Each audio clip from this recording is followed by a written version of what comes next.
Hey guys, this is Courtney Gee from FlopTurnRiver.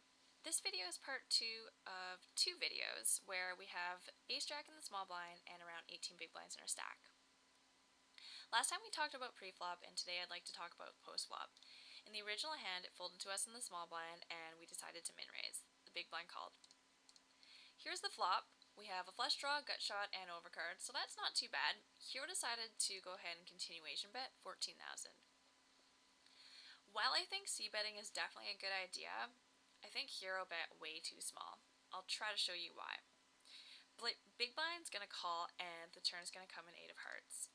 Now we're in a really awkward spot. It kind of feels like we should keep betting, but we're afraid of what might happen if the big blind doesn't fold. So for example, here's a bet. What are we gonna do if big blind just flats and we miss the river? We're kind of in a bad spot. We don't really know what we should do with the rest of our chips. We only have 65,000 behind.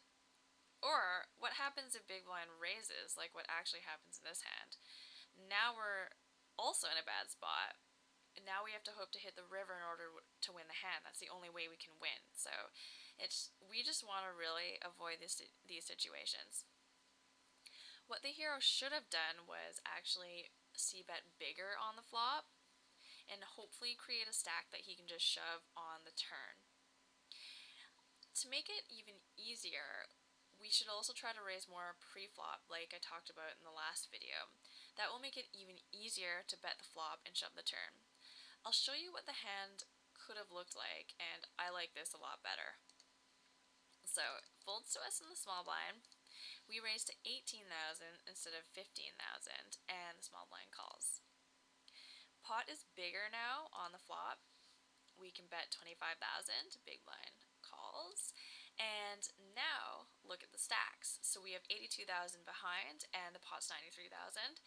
That sets us up for a really nice shove. So shove on the turn, we have plenty of fold equity. Big blind will hopefully just fold.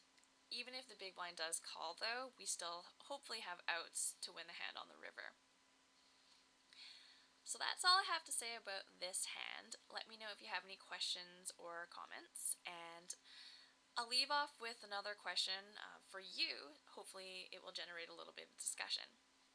So there are of course other ways we could try to play this post flop. For example, instead of c-betting, we could check raise the flop.